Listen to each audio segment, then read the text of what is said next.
the very first time I saw it, the Kraken always felt like one of the coolest and most cinematic creatures in the entire series, and it instantly fascinated me, to the point where, while watching the films, I kept wondering which parts of its story were never actually answered.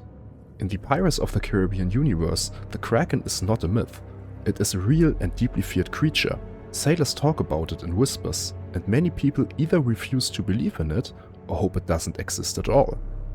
But the sea remembers, and the Kraken is very much real. It is a colossal sea monster, far larger than any ship that sails the oceans.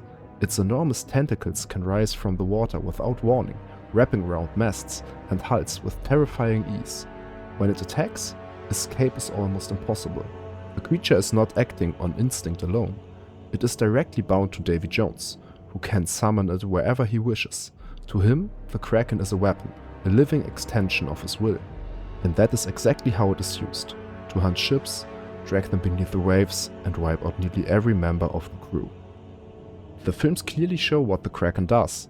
We see its power, its destruction, and the fear it creates across the seas. But the story never tells us what the Kraken actually is. Its origin is never explained, and neither is the nature of its connection to Davy Jones. We are shown the effects, but never the true meaning behind the creature. So, in this video I want to take a closer look at what the canon actually tells us, and what we can reasonably deduct from it, to better understand the true nature of the Kraken.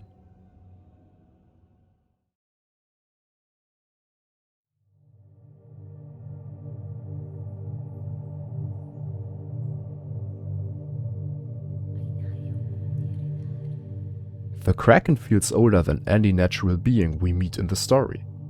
The films never give us an exact age, but everything about it suggests something far beyond human history, something that has existed for ages. It is reasonable to imagine the creature as thousands of years old. It may even have existed since the very beginning of the sea itself. In a world where curses, sea goddesses and supernatural forces are real, the Kraken fits naturally as a primordial being. Less like an animal and more like a fundamental part of the ocean. Seen from that perspective, the Kraken does not come across as truly evil. It behaves less like a thinking villain and more like a force of nature. A storm is not malicious, and neither is the tide, and the Kraken can be seen in the same way. In fact, as far as we ever see, it only attacks when it is commanded to. Sailors clearly know of its existence. They speak of it as something ancient and feared, and even refer to it as a mythological creature, a name used almost like a warning, passed down through generations. And this is important. In the films we only witness destructive encounters, yet the legend could not exist without survivors. At some point in the past, people must have lived to tell the story. Others could have spoken of bodies recovered afterward, strangely distorted, marked by the crushing force of enormous suction. Ships may have been discovered drifting or broken apart with no cannon damage, only crushed hulls and masts torn apart as if snapped by enormous pressure. A few survivors, perhaps those who leapt overboard early like Will Turner in the movies, would have reported what they saw: massive tentacles rising from the water on an impossible scale. Some may have watched entire ships dragged beneath the sea, taken by the creature that never fully revealed itself above the surface. What makes the Kraken even more unsettling is that we never truly see it in its entirety.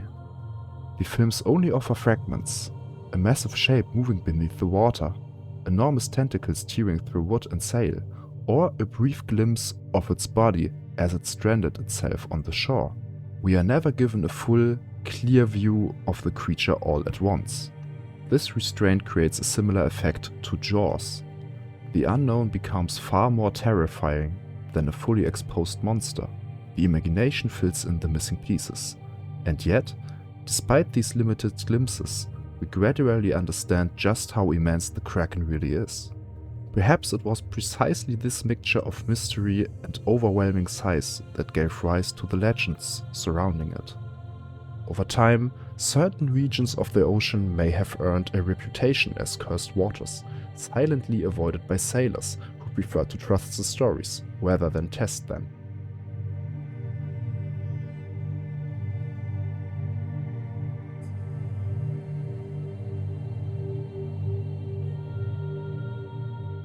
One may think that the Kraken was connected to Calypso from the very beginning. It may have been born from the sea itself, shaped by her presence and its living embodiment. You could compare this to Ungoliant from The Lord of the Rings, as being tied to the world's earliest forces, with the key difference that the Kraken does not necessarily represent pure evil. But it is just as likely that she did not truly create it. Calypso herself is described less as a creator of the ocean and more as a sentient being of the sea itself, part of it, rather than above it. From that perspective, the Kraken could be something equally ancient, another primordial entity that existed alongside her. If that is the case, the creature may never have been intended as a weapon. Instead, it could have been part of a larger natural system, a mechanism meant to maintain balance within the ocean. Storms, curses, and other sea creatures might all belong to the same structure. The Kraken would not attack simply to destroy, but only when that balance was disturbed. This would also explain its behavior. A being this ancient was probably never mindless, and it seems unlikely it originally followed constant direct commands. A more plausible idea is limited free will. The Kraken acted within rules, established by Calypso, rather than obeying moment-to-moment orders. It could choose how to act, but not why. Broken oaths, disturbances of the sea, or violations of its natural order may have triggered its appearance. In that model, Calypso did not personally command every attack. She defined the creature's purpose, and the Kraken fulfilled it on its own. Only later did Davy Jones replace this system with absolute control.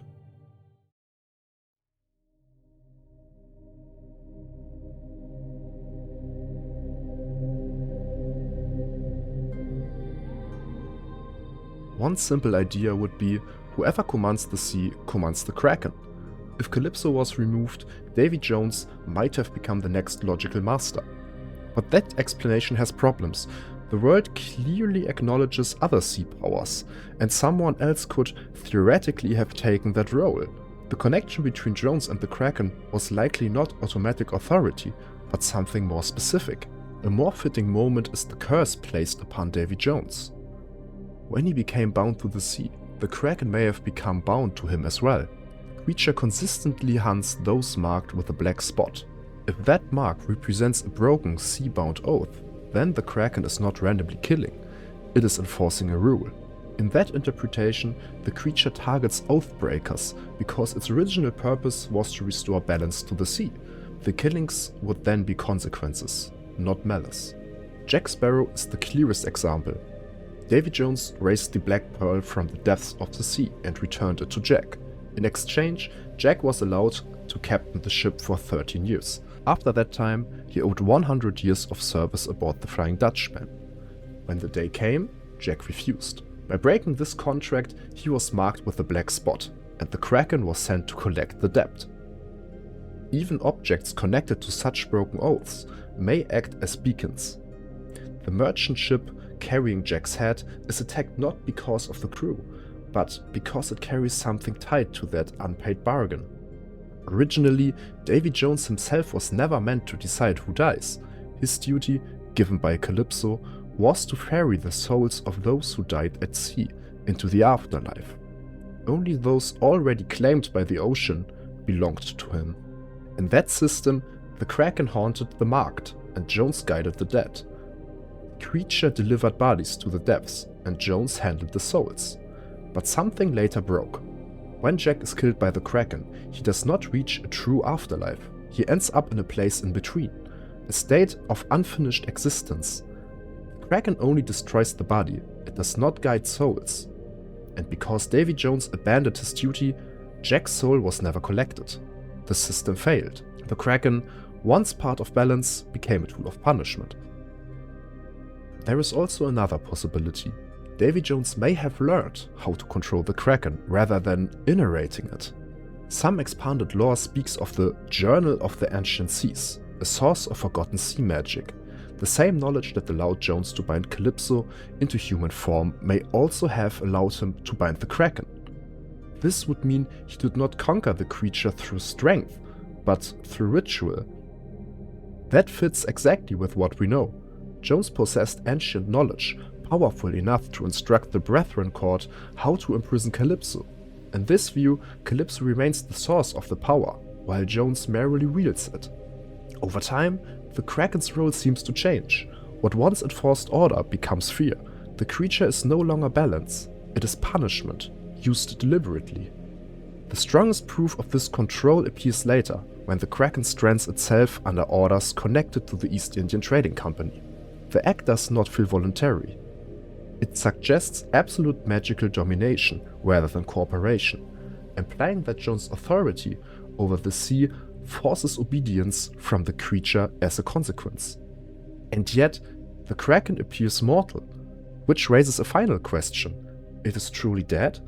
A being of that scale could hardly survive as a natural animal, implying its existence is magical in nature. If so, perhaps only the body can be destroyed, while the force behind it could one day return.